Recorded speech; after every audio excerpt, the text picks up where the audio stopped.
of Agriculture and Forestry, University of Ibadan, and currently the Registrar and Chief Executive Officer of the Nigerian Institute of Animal Science based in Abuja. Distinguished ladies and gentlemen, can I invite Professor Yayi to give the keynote address. Professor Yayi, you're welcome, sir.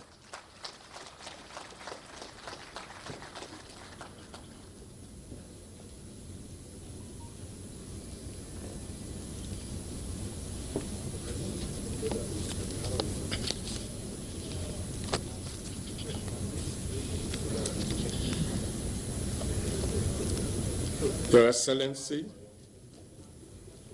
Dr. Abdullahi Ganduje, the Executive Governor of Kano State,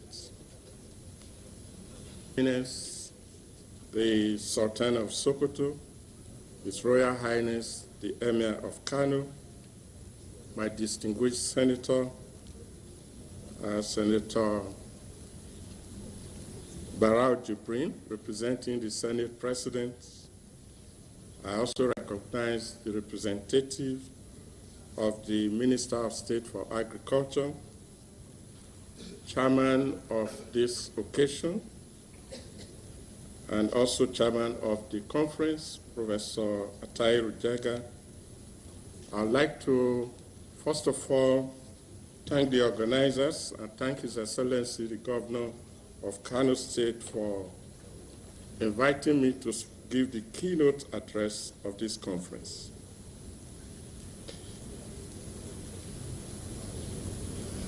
To me, it's a big honor, both as someone who is active in animal husbandry industry, as a practitioner, as well as a regulator.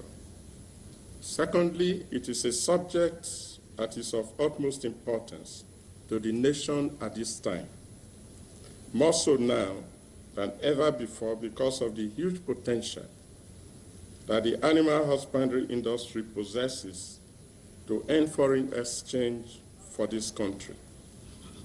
Indeed, a sector with a value chain that employs millions of people and that has about 20.5 million others deriving their livelihood from it, with total value of about 33 trillion naira, should be given all necessary attention. But due to certain underlying factors, domestic supply of animal protein is growing at just 1.8%, while the overall demand for it is estimated to be rising at 51%. So we see that there's a very huge deficit.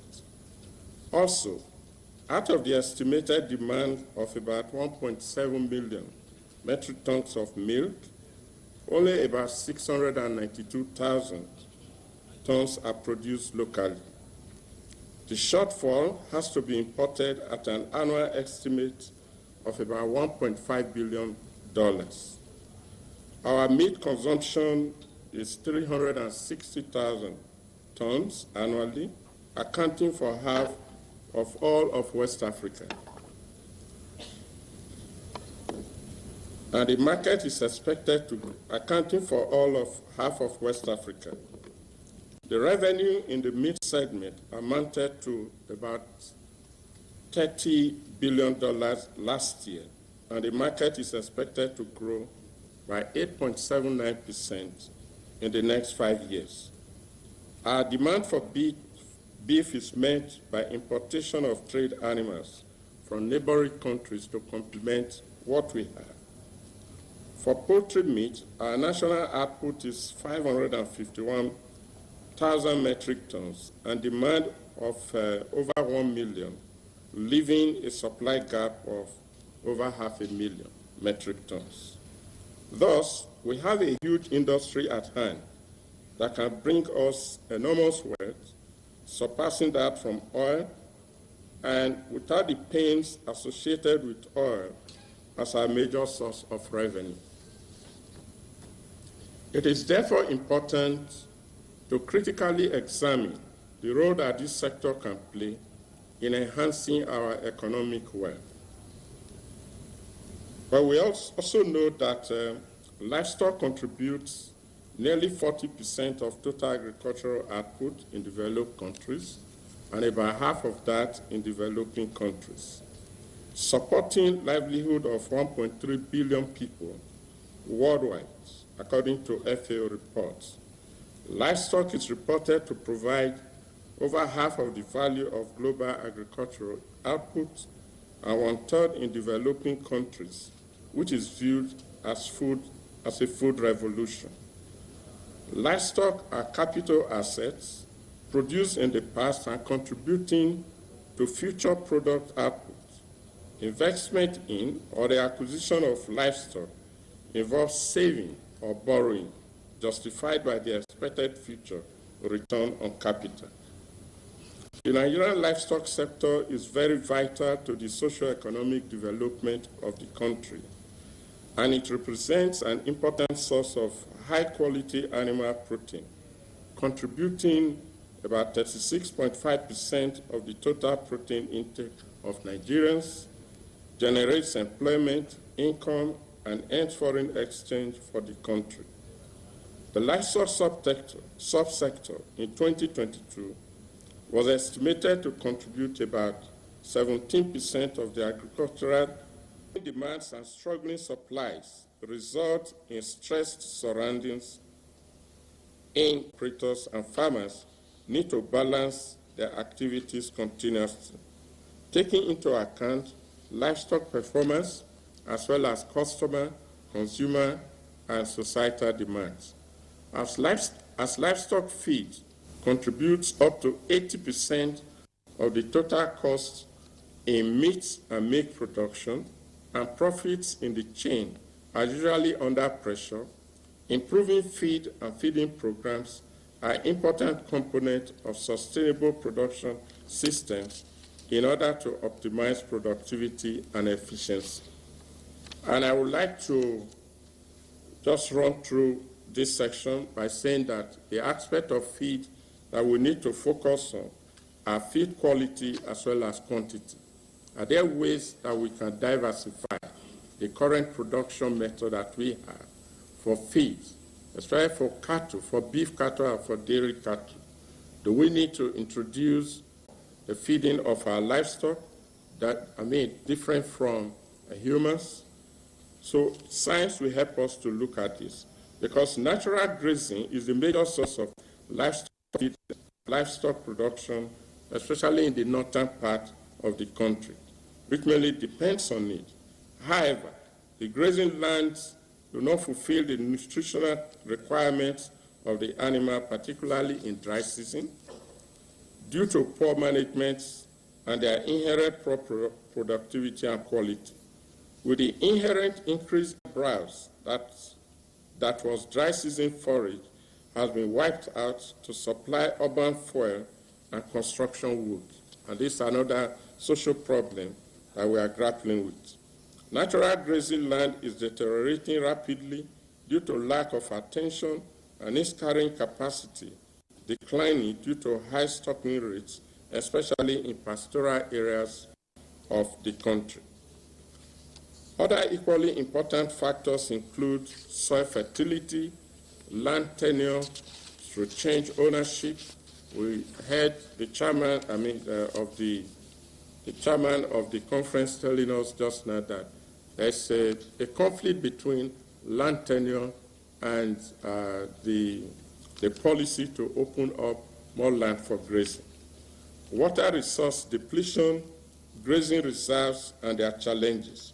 The grazing reserves that were established several decades ago, about 415 of them were gazetted, but I can tell you that many of those that were gazetted even right now are not really in a state functional enough to support the needs of the pastoralists. They are not. We have one here in Abuja in Paikokore. The minister has a formation plan which has taken off, and we do sincerely hope that that plan works, because it's going to help us to solve many of these problems. Now, we have to look at livestock also as a business in Nigeria. Livestock production is a business with the following advantages: production of protein-rich, high-quality food products with good return on investment. It is one of our human activities that is truly sustainable, providing employment to many farmers, to many people along the chain: farmers, butchers, transporters, service providers, and so on and so forth. It is also a huge contribution to environmental sustainability through its contribution to the ecosystem and biomass, through conversion of unused energy from human activities as feeds, and also conversion of its waste to energy, biogas, and fertilizers for human utilization. So the potential of maximizing high profit and return on investment for livestock production is dependent on a production of livestock and livestock products that the consumers are ready to pay for, providing a wide variety of products that can always be made available to the consumers. And livestock products should meet up with safety and health requirements that are made available, as well as other benefits. And then products must be made available at fair prices, and uniformity of products is also important. The other aspect of my paper has to do with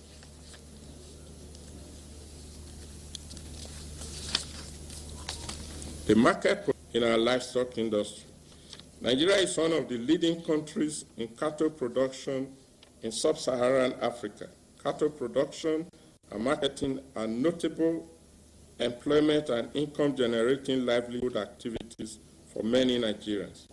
Cattle and beef trade provides the largest market in Nigeria, with millions of Nigerians making their livelihood from various beef that are in operation in that region. If you travel from Mubi down the foot of the Gongola Mountains up to, and then you come out around Hong or Deribad, you are going to see a lot of feedlots practices. And what we have discovered is that many of these animals actually come in from the neighboring countries. So they are put there, and then they are fattened, and then they are sent to centers in the south. This is reported to slaughter about 6,000 to 8,000 animals per day. And many of the income and nutritional status of households are positively impinge their living standard. Efficient marketing plays an important requirement in the attempt to achieve product to consumers. The livestock industry in Nigeria could be valued at least 3 is at least 80 as at now, if proper infrastructure for value chain development, expansion, and sustenance percent of Nigeria's GDP, and more than 30% at the rate of the 10-year projected GDP. So we need to really work hard in this area. If you look at countries like Namibia and South Africa, they have livestock contributing up to about 70 to 80% of their agricultural GDP. And I believe we have the potential to beat even these countries. A country like Botswana, for example, earns a large percentage of its foreign exchange from meat export to Europe and other parts of the world. Now, having looked at the challenges that we have, out of which come the factors that always lead to conflict, I'd like to quickly look at the subject of herders-farmers conflict. And I describe the conflict that we have among herders and farmers in this country as conflict as absence of wisdom. Because what I said earlier is that the farmers need the livestock producers also need the farmers. So if they fight, to me, it's just absence of wisdom among the two groups, because they should actually be working together. And I'd like to take an excerpt from the talk of Thomas Kuhn, an author and presenter on conflict resolution and stress management. He said, "The quality of our lives depends not on whether or not we have conflicts, but on how we are able to respond to them." So the conflicts that we have, which is we are quite familiar with them already in the country, they derive from both immediate as well as remote causes. Immediate causes include destruction of, that is, things that can trigger the conflict here and now. They include destruction of crops by cattle, contamination of drinking water sources, harassment of herders by youths, cattle rustling, indiscriminate bush burning, as well as disregard to constituted local authorities. And among the remote causes, we have the hidden causes which may not be apparent in farmer-cattle herder relationship, but yet it's a potent force that fuels the conflict. They include ethnic and religious inclination, poverty, as well as very devastating effects of climate change and rapid population growth.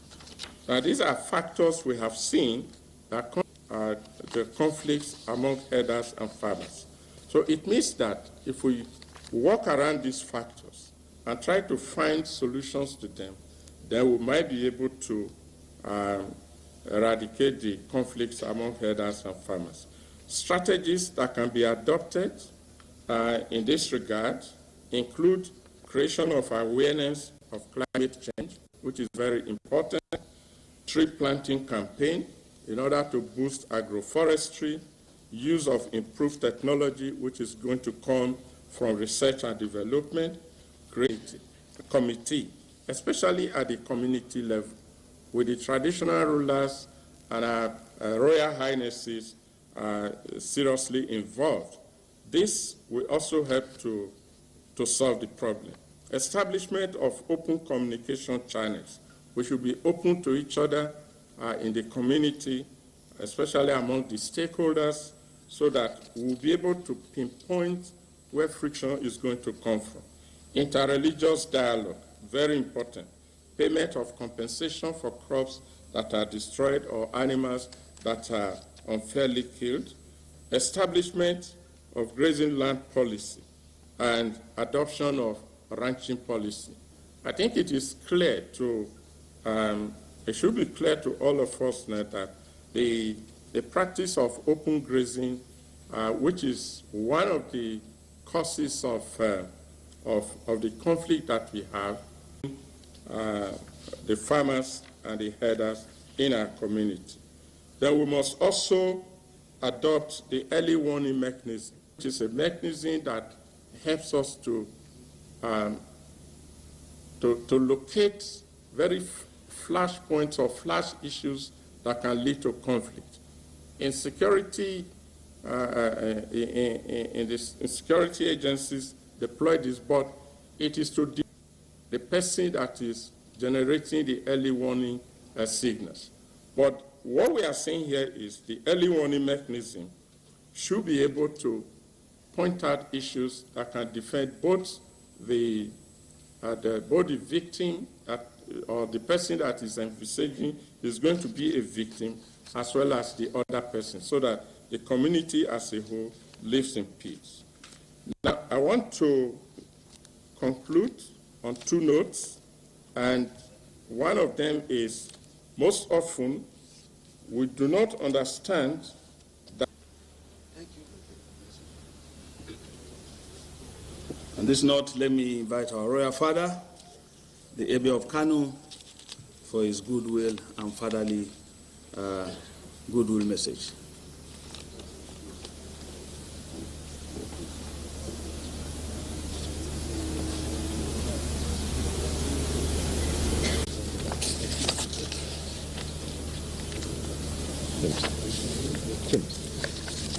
Tim's.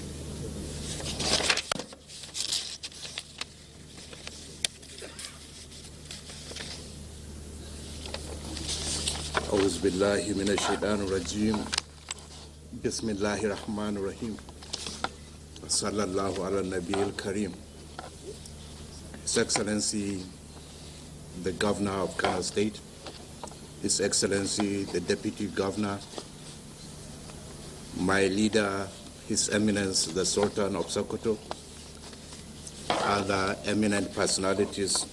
We have seen instances where pastoralists clash with sedentary farmers over very limited resources and land. Furthermore, in some cases, bad eggs among herders have caused significant damage to land and crops. Overzealous farmers usually go beyond acceptable limits in an attempt to take revenge. It is clear that something has to be done about the situation, and calling for reforms at this time is the most sensible thing to do and the right step in the right direction. We must certainly have to find ways to ensure that all stakeholders involved have equal access to resources and means to sustain their livelihoods. We need livestock reforms that promote ground for peace and stability. One of the primary ways is to create reform agenda which centers around conflict mitigation and resource management.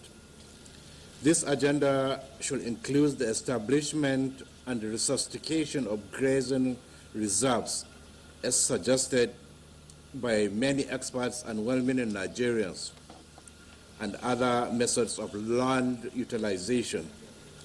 It should also include creating awareness about the importance of livestock reform and its associated benefits. We must ensure that all stakeholders are educated, access to grievances and complaint services. We must also prioritize enforcement of existing laws and regulations related to pastoralism and grazer rights and boundaries. We need to make sure grazer rights and sanctity of farmlands are respected. We should extend our support to those affected by the conflicts by providing necessary relief and rehabilitation as well as compensation. We wish to call on all stakeholders and experts gathered here to come up with a comprehensive reform agenda. We must work together in order to make sure that livestock production is done in a more modern and efficient manner as done in most advanced countries of the world. The farmers and herders conflict has been an ongoing issue that the two sectors work in harmony for our country to thrive and prosper. This conflict has caused significant damage to both parties involved and also has a larger implication for long-term economic growth. The conflict between farmers and herders has been fueled by a variety of factors. This includes limited access to resources, competition for land, changing climatic patterns, and acute shortage of employment opportunities. All of these issues have exacerbated tensions between the two groups and have been further inflamed by violence in some regions and states of the Federation, especially in recent years when conflicts were given political and ethno-religious coloration. To address this conflict, we must take a holistic and long-term approach to ensure a peaceful, sustainable, and equitable agricultural environment in Nigeria. We must ensure that both farmers and herders have equitable access to resources. We must also ensure that both have access to training and technology to help increase production and reduce waste. Other options include strengthening local and regional conflict resolution mechanisms and creating alternative model livelihoods for herders and extending agricultural credit facilities to real farmers. In addition, We must increase dialogue between farmers and herdsmen groups to encourage understanding and tolerance. We must promote understanding of the root causes of the conflict and work together to find equitable and long-term solutions. Harmless, practical jokes and inter-tribal banders should be encouraged. The Tips and the Fulani, for example, have been tribal playmates for hundreds of years before the current unhealthy relationship is created. Finally, we must ensure that government policy is fair and inclusive and does not favor one group over the other. We must ensure that political system is inclusive and engaged all citizens regardless of their backgrounds. We should work together to create a lasting peace and security in Nigeria. Let me pause at this juncture to recognize and commend the efforts of His Excellency Governor Abdullahi Umar Ganduje for his efforts in ending and resolving the clashes between farmers and Fulani herders in Kano State and Nigeria in general. Since taking office 8 years ago, His Excellency has worked hard and taken several initiatives to promote peace and friendship between these two warring parties. He established the Kano State Peace and Reconciliation Commission to mediate the conflict between farmers and herders and to settle disputes peacefully. The governor's administration has set up to the office of the State Coordinator of Conflict Resolutions, which serves as a platform to foster dialogue among all members of the agricultural community and solicit feedback to help improve the situation. In addition, Governor Ganduje has implemented the Level Land and Invest initiative in several local communities. These programs enable the farmers and the Fulani herders to lease land for agriculture and pastoral purposes, thereby avoiding conflict stemming from land use rights. The governor has also supported and encouraged the formation of multi-ethnic peace-building groups in various communities to encourage dialogue, create common understanding, and prevent conflicts. We are all living witnesses that his government has provided financial and material support for the farmers and herdsmen, including grants and subsidies to help them increase their production and incomes. His Excellency has on several instances provided succour to Fulani herders who were unjustifiably expelled from other regions. To sum up, we believe Governor Ganduje has done a commendable job in engaging all stakeholders and finding solutions to the conflict between farmers and Fulani herders. We therefore urge all of you to further support his efforts and work together to achieve lasting peace and harmony in Nigeria. Allah ya kare mutuncinmu da addininmu, Allah ya ba mu lafiya da zaman lafiya, malamanmu da iyayenmu da shugabanni da musu rahama. Allah ya ci gaba da ba mu albarkacinsu. Idan wa'adin mu yayi, Allah ya sa mu cika da imani. Assalamu alaikum.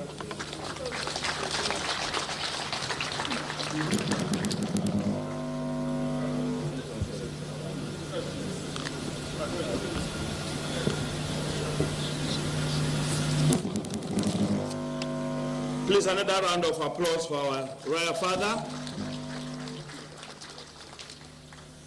Let me use this opportunity before I call on my father, our leader, to recognize briefly the chairman, executive chairman, and chief executive officer of doing a lot of wonderful work, adding value to what women and agro-processors are doing in Nigeria, Alhaji Sani Garba. Let me also recognize Ajia Rabi Saulawa, Jemia Mata Arewa,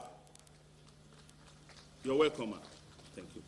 Let me also recognize Engineer Bakar Gambo, the Director General Samadu Bello Memorial Foundation, Kaduna.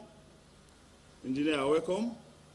Let me welcome Murtala Aliu, the Secretary of Arewa Consultative Forum, and Babayola Tungo, the Director, Arewa Development and Research Council, and Dr.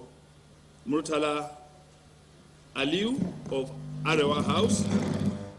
Let me also use this privilege to recognize Professor Sadiq Abba, the Deputy Vice Chancellor, University of Abuja, and the Director General, National Space Research and Development Agency, Dr. Alilu Shaba. Distinguished ladies and gentlemen, on this note, let me have the singular honor to invite our royal father, His Eminence, the Sultan of Sokoto, Alhaji Saadu Abubakar III.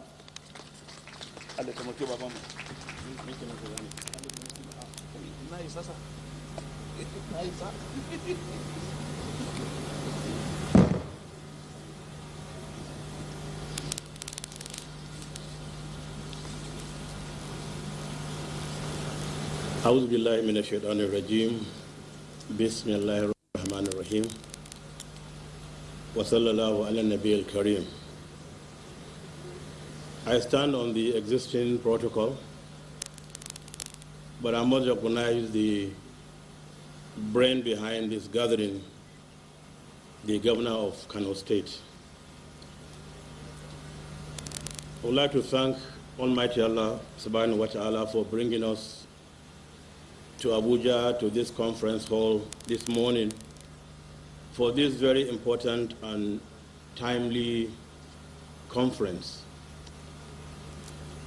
I would like to thank the Kano State Governor for this initiative of putting together what I call the Professor Atahiri Joga team to bring about this conference, because I monitored when they first met at the preliminary sessions for, in their preliminary, so that they can now invite all of us for this program. We always believe and will continue to believe in dialogue, because we believe dialogue is the best option to settling any problem in this world. So I am an advocate of dialogue. And that's why I always try as much as possible to take part in programs like this, because of the need for us to sit together and discuss issues affecting our lives as one big family. I've always said wars are fought to keep peace. So if you know you can keep peace without fighting wars, why do you go into war? And that's why I believe in dialogue. So let's continue to sit together and discuss on issues that face us in all our lives. The MC professor gave us two minutes for goodwill messages. And the Emir of Kano gave his speech. I know that it's up to 2 minutes.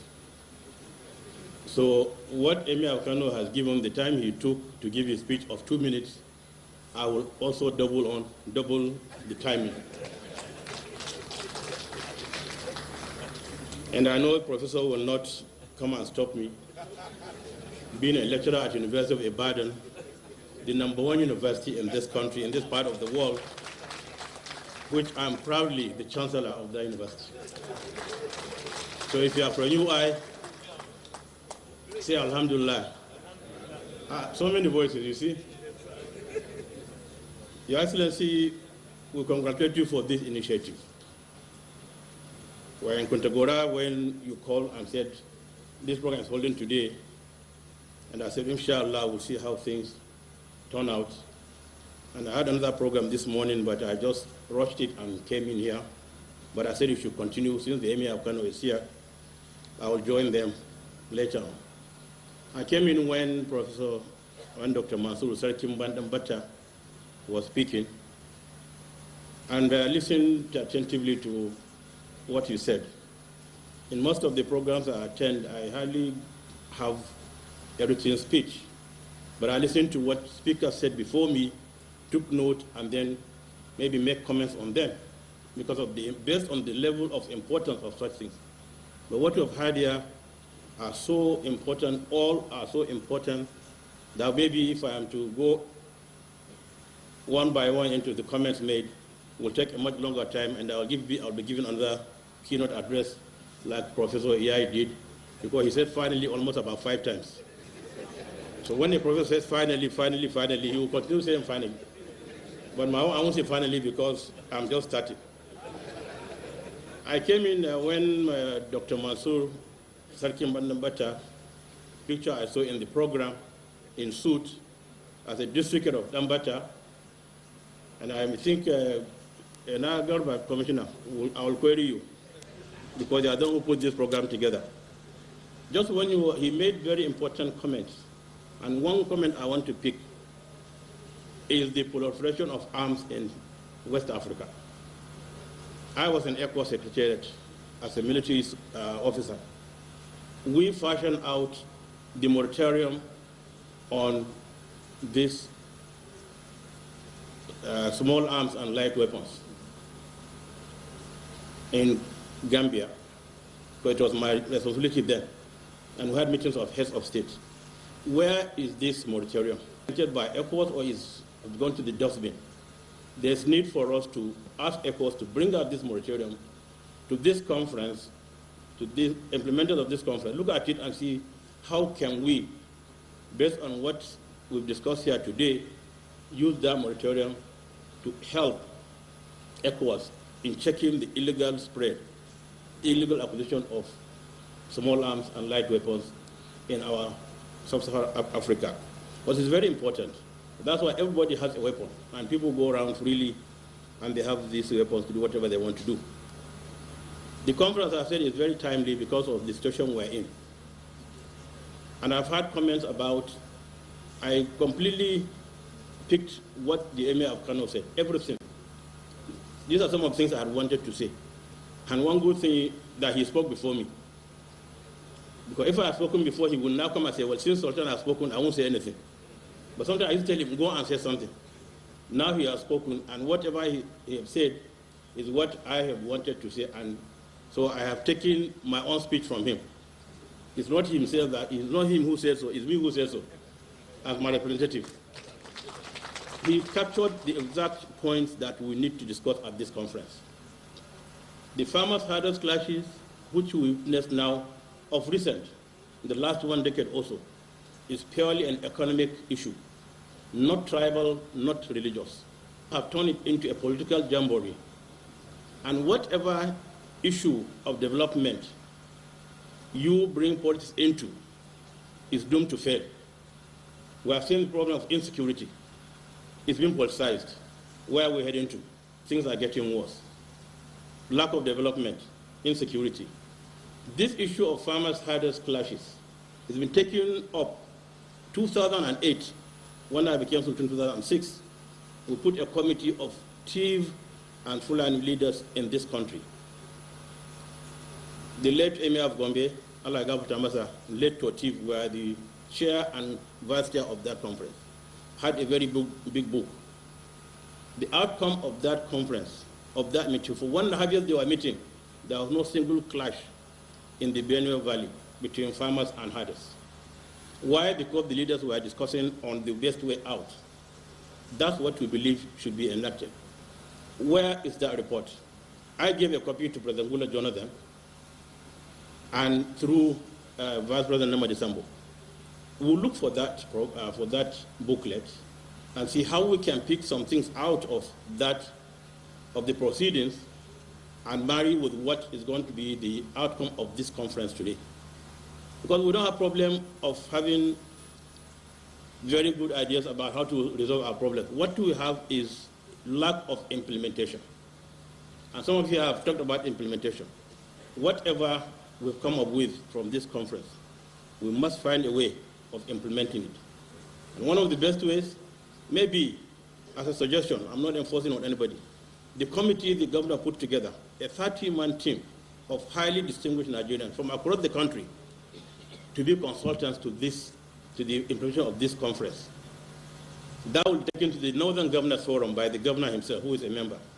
That will be taken up to the Council of State for the federal government to adopt it as a policy.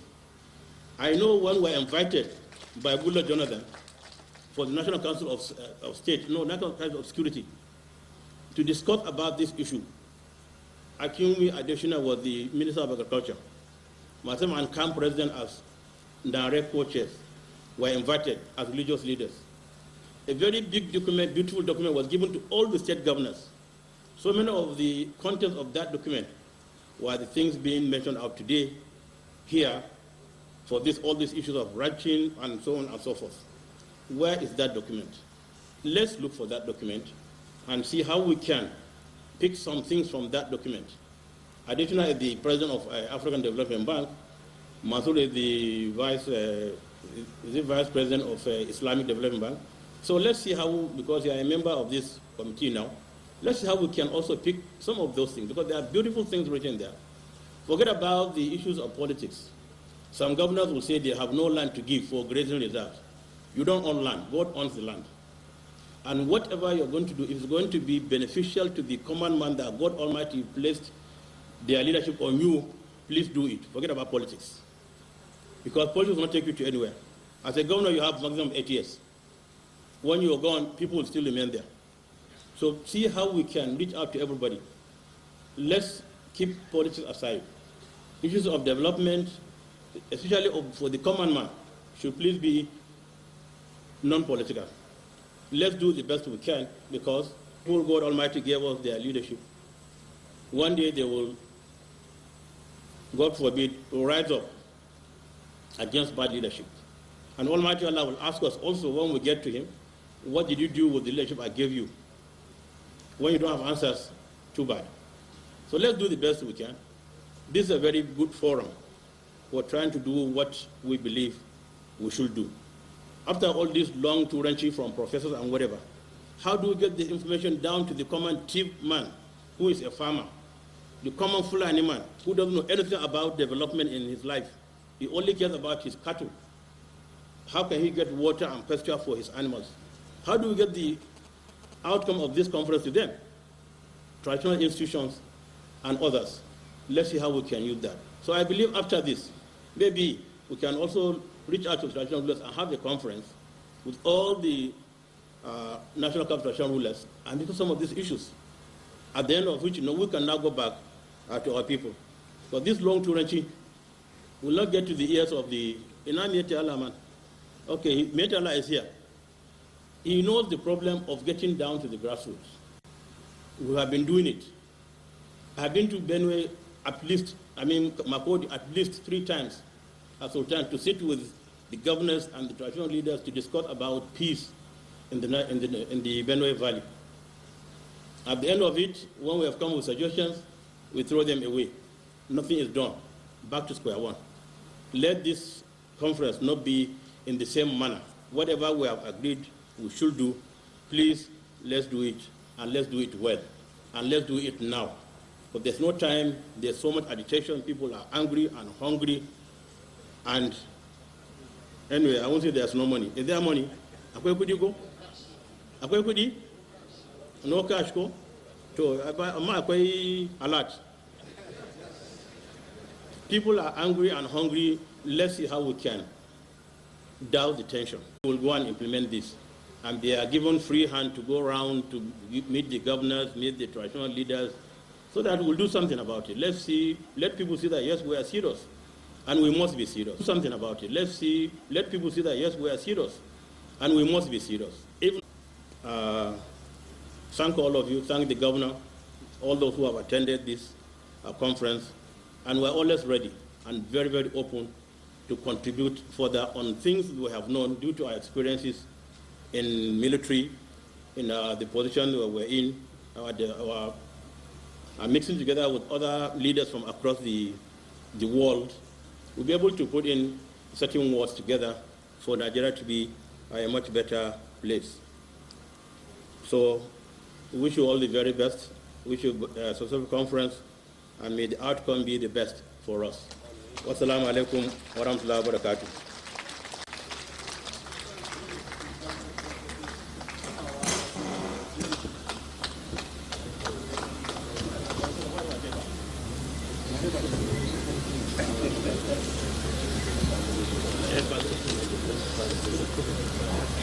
Thank you very much, Your Eminence.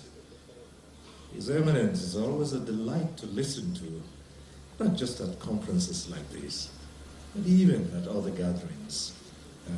We will appreciate this all the time. Thank you, Your Eminence. Joined us, His Excellency, former Governor Isa Yubuda of Bauchi, who actually is a member of this committee that put together this conference.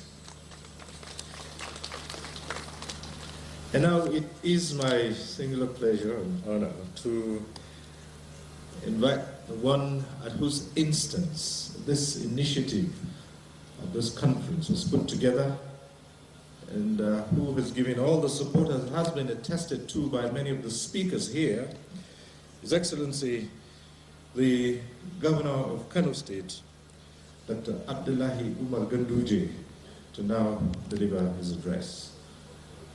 Mr. Governor.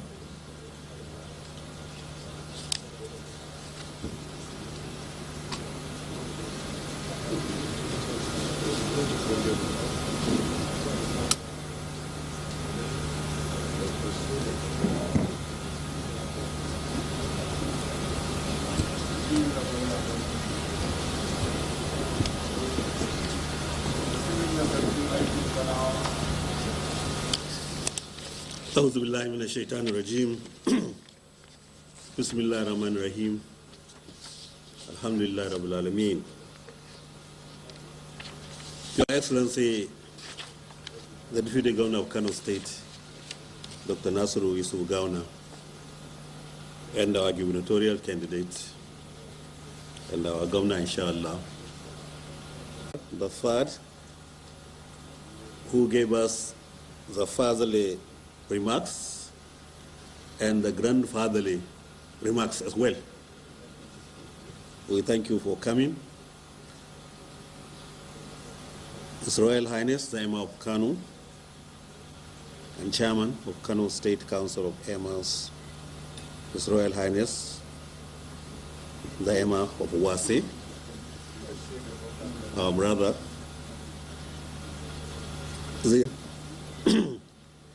the chairman of the occasion, who is also shown of the soil for Kano, Dr. Mansour Mukhtar, the Sarkimbai of Kano, and the kingmaker of Kano Emirate Council, and also the vice president of Islamic Development Bank. The keynote speaker, the engine of this conference, Professor E.U. Iyayi, we salute you.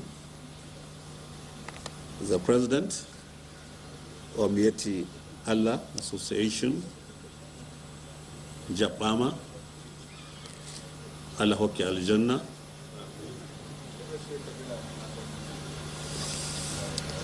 our respected resource persons and discussants, our highly respected chairman of the organizing committee, Professor Tahiru Jega, the former vice chancellor of Bayero University, the former president of ASU,